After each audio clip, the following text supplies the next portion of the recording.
بسم الله الرحمن الرحيم الحمد لله رب العالمين والصلاة والسلام على سيد الأنبياء والمرسلين وعلى آله وأصحابه أجمعين أما بعد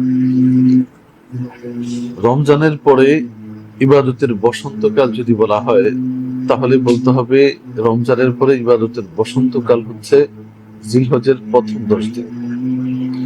যে জিলহজের প্রথম 10 দিনের ব্যাপারে আল্লাহ তাআলা কোরআনুল কারীমে কসম করে বলেছেন ওয়াল ফজর ওয়া লায়ালিন আশর, ফজরের কসম এবং 10 রাতের কসম।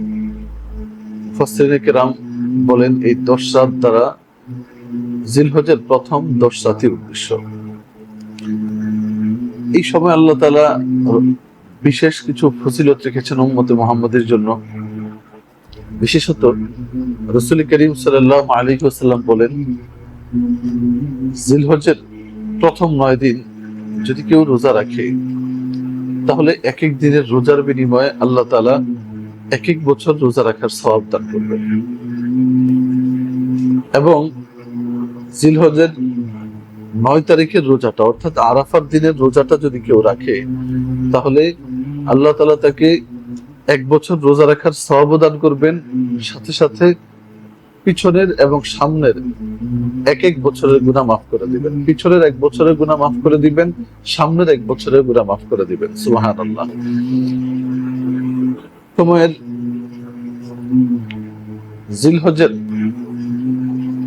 তাকবীরে তাশরিক জিলহজ মাসের 9 তারিখ ফজর থেকে নিয়ে অর্থাৎ কুরবানির আগের দিন ফজর থেকে নিয়ে 13 তারিখ আসর পর্যন্ত এই সময়ের প্রত্যেক ওয়াক্ত নামাজের পরে তাকবীরে তাশরিক প্রত্যেক মুসলিম নরনারীর উপর প্রত্যেক ফরজ নামাজের পরে একবার করে পড়া ওয়াজিব।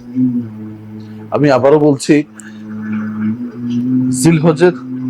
জিলহজ মাসের 9 তারিখ ফজর থেকে নিয়ে জিলহজের 13 তারিখ আসর পর্যন্ত এই সময়ের প্রত্যেক ওয়াক্ত ফরজ নামাজের পরে প্রত্যেক নরনারী প্রত্যেক মুসলিম নরনারীর উপর একবার তাকবীরে তাশরিক পাঠ করা ওয়াজিব। তাকবীরে তাশরিক আমরা সবাই জানি, আল্লাহু আকবার আল্লাহু আকবার লা ইলাহা ইল্লাল্লাহু আল্লাহু আকবার ওয়ালিল্লাহিল হামদ।